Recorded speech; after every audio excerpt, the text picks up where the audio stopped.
नमस्कार। शुरुआत करते हैं बड़ी खबर के साथ जो कानपुर से है। गैंगस्टर रहे विकास दुबे की पत्नी से आज केंद्रीय जांच एजेंसी ईडी पूछताछ करने वाली है। पूछताछ के लिए विकास दुबे की पत्नी को नोटिस भेजा गया था, जिसके बाद लखनऊ स्थित ईडी के दफ्तर में पूछताछ की जाएगी। विकास दुबे द्वारा अर्जित की गई अवैध संपत्ति के बारे में उसकी पत्नी से ईडी आज पूछताछ करेगी। बता दें कि ईडी ने इस मामले में पीएमएलए कानून के तहत मामला दर्ज किया था और आज विकास दुबे की पत्नी से इसी के तहत पूछताछ की जानी है, ताकि विकास दुबे ने कितनी संपत्तियां कहां पर बनाई है, किस तरीके से उन संपत्तियों को अर्जित किया है, इस बारे में जानकारी इकट्ठा की जा सके।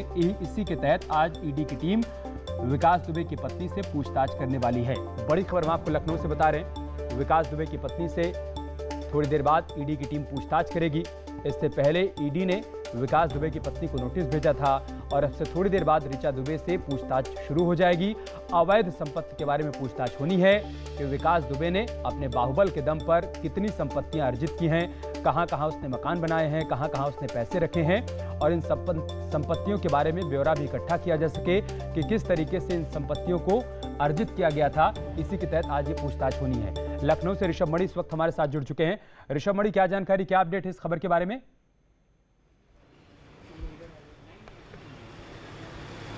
अभी देखिए, ईडी के अधिकारी मौके पर पहुंच चुके हैं। मैं इस वक्त ईडी दफ्तर के बाहर मौजूद हूं और ऐसा माना जा रहा है कुछ ही पल में ऋचा दुबे यहां पर आ सकती हैं। जो हमें जानकारी मिल रही है, ऋचा दुबे अपने दोनों बेटों के साथ अपने घर से निकली हैं। 11 बजे का उन्हें समय दिया गया था। 11 बजे उनको ईडी दफ्तर पहुंचना है। ईडी की ओर से ताकीद दी गई थी कि संपत्तियों से जुड़े हुए दस्तावेजों को वो लेकर आएंगी। पूछताछ के दौरान इस तरह से सवाल हो सकते हैं कि आखिरकार ये संपत्तियां कब जुटाई गईं, किसने जुटाई, आप इस बारे में क्या जानती हैं और कहां कहां पर विकास दुबे की संपत्तियां हैं, क्योंकि कुछ डिटेल ईडी ने पहले से जुटा रखी है। जो एफआईआर दर्ज है बिक्री कांड के बाद, उसके बाद ईडी ने काफ़ी मेहनत की और तमाम संपत्तियों की डिटेल ईडी के पास भी है। तो जो संपत्तियों की डिटेल ईडी के पास है और जो ऋचा दुबे लेके आएंगी, उनके वेरिफिकेशन किया जाएगा, उसको लेकर सवाल जवाब हो सकते हैं। इसके बाद ही शायद आगे की कुछ कार्रवाई होगी। चूंकि अभी तक ईडी ने इसमें कोई मुकदमा दर्ज नहीं किया है, अभी इसको आप प्रारंभिक जाँच मान सकते हैं। प्रारंभिक जाँच में जैसे ईडी को कुछ खामियाँ मिलेंगी तो मान के चलिए मनी लॉन्ड्रिंग या अन्य धाराओं में ईडी अपनी ओर से एक एफआईआर दर्ज कर सकती है। अमित,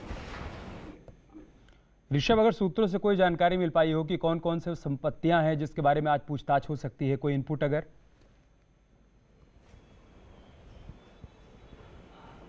देखिए, अभी तक हमें जो जानकारी मिल रही है, कानपुर नगर में कुछ संपत्तियां हैं। स्वरूप नगर इलाका है, वहां की एक संपत्ति है जिसके बारे में पूछताछ हो सकती है। चौबेपुर इलाके में कई खेत हैं, खासतौर से खेत इनके और कुछ बेनामी भी हैं, कुछ इनके संबंधियों, सहयोगियों, रिश्तेदारों के नाम पे हैं, उसके बारे में पूछताछ हो सकती है। इंडस्ट्रियल एरिया की कुछ ज़मीनें हैं चौबेपुर की, उसके बारे में पूछताछ हो सकती है। तो कुछ जानकारी ईडी ने पहले से जुटा कर रखी है। अब देखना यही होगा कि ऋचा दुबे क्या इस बात के ऊपर इत्तेफाक रखती हैं, उनकी जानकारी में था या नहीं था।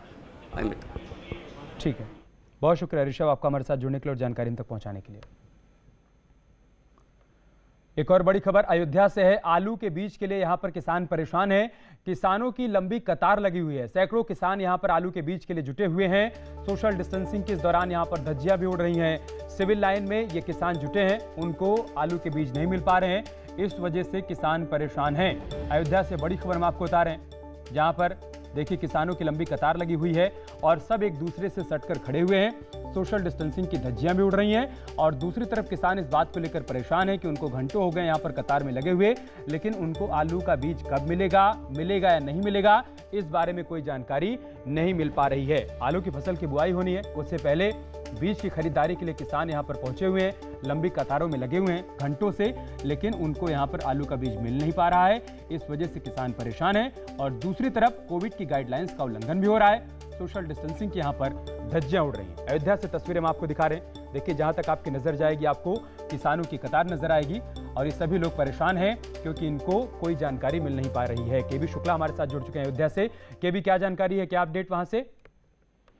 देखिए, ये उद्यान विभाग का कार्यालय है जहां पर आलू के बीज का वितरण हो रहा है। हालांकि जितनी डिमांड है उतनी आलू के बीज है नहीं। किसानों के लगभग 400 से 500 के किसानों की भीड़ है। अभी कल ही प्रधानमंत्री ने कहा था कि अभी कोरोना नहीं गया है, लॉकडाउन खुला है, तो ऐसे में सोशल डिस्टेंसिंग की धज्जियां उड़ रही हैं। जिला प्रशासन बिल्कुल ध्यान नहीं दे रहा है कि किस तरह से सैकड़ों किसान भीड़ लगाए खड़े हुए हैं। ऐसे में जिस तरह से कोरोना की बात हो रही है, तो जिस तरह प्रधानमंत्री ने कल कहा कि अभी कोरोना नहीं गया है, हमें उन चीजों का ध्यान रखना है, मास्क लगाना है, किसी के चेहरे पर मास्क भी नहीं है और सोशल डिस्टेंसिंग की धज्जियां उड़ रही है। तो ऐसे में जो किसानों की ज्यादा भीड़ लग रही है, कारण उसका ये है कि जो आलू की डिमांड है, आलू की बीज की जो डिमांड है उतनी नहीं मिल पा रही किसानों को, इसलिए किसानों की भीड़ वहां पर ज्यादा लगी हुई है। जी ठीक है, बहुत शुक्रिया आपका हमारे साथ जुड़ने के लिए और जानकारी हम तक पहुंचाने के लिए। जितनी डिमांड है उसके मुताबिक यहाँ पर आलू का बीज उपलब्ध नहीं है, इस वजह से यहाँ पर किसान परेशान है और भीड़ बढ़ती जा रही है। आगे बढ़ते हैं, एक बड़ी खबर वाराणसी से है, जहाँ पर काशी विश्वनाथ मंदिर और ज्ञानवापी मस्जिद मामले से जुड़ी बड़ी खबर आई है। सुन्नी वक्फ बोर्ड रिवीजन एडमिशन पर आज फैसला आ सकता है। जिला जज ने सभी पक्षों के बहस के बाद फैसला फिलहाल सुरक्षित रख लिया था। बता दें कि सुन्नी वक्फ बोर्ड ने निगरानी याचिका दायर की है और उसी पर आज फैसला आ सकता है। बड़ी खबर वाराणसी से हम आपको बता रहे हैं, सभी पक्षों को सुन लिया गया है, बहस की प्रक्रिया पूरी हो गई है। वक्फ बोर्ड ने निगरानी याचिका डाली है, उसी पर आज जिला जज की तरफ से फैसला आ सकता है। सुन्नी वक्फ बोर्ड रिवीजन एडमिशन पर फैसला आज आ सकता है।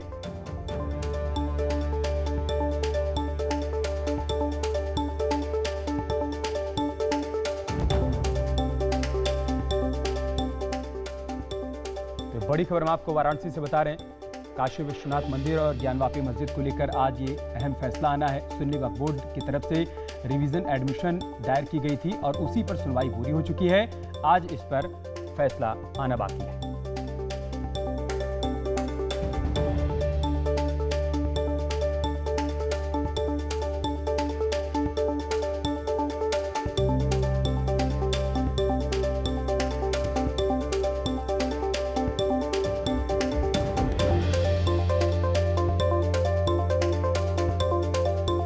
दुर्घटनाओं पर लगाम लगाने के लिए पीलीभीत प्रशासन ने रिफ्लेक्टर योजना की शुरुआत की है।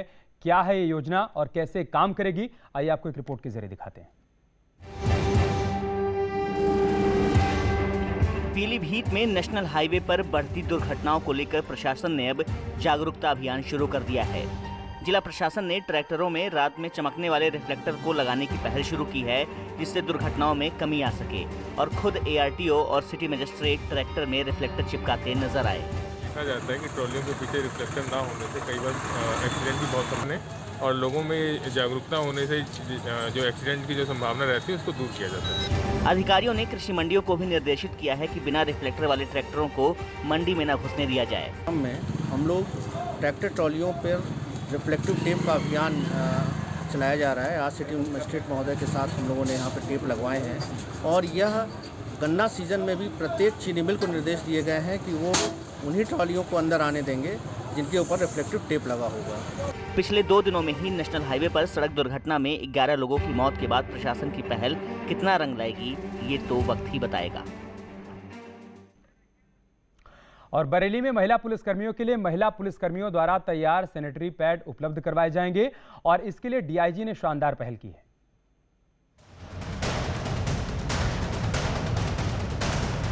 आपने अक्षय कुमार की फिल्म पैडमैन तो देखी ही होगी। इस फिल्म के जरिए महिलाओं में स्वच्छता का संदेश दिया गया था। कुछ इसी तर्ज पर बरेली की DIG ने महिला पुलिसकर्मियों के लिए सैनिटरी पैड बनाने की यूनिट का शुभारंभ किया है।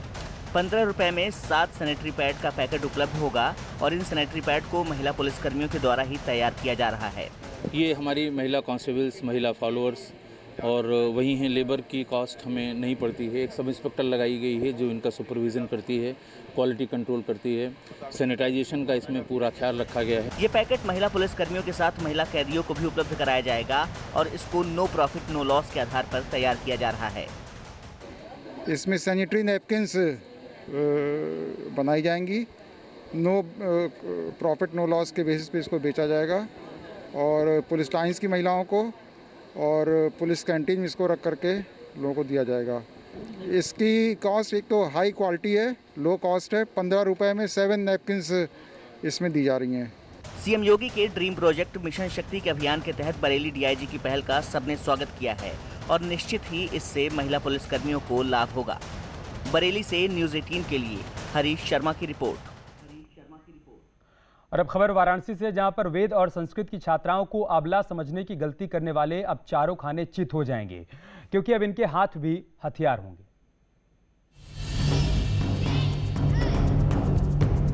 इस समय नवरात्र का त्योहार चल रहा है और मातृशक्ति की पूजा उपासना की जा रही है, लेकिन प्रदेश में महिलाओं की सुरक्षा भी एक बड़ा मुद्दा है। इसी को देखते हुए सीएम योगी आदित्यनाथ ने मिशन शक्ति की भी शुरुआत की है।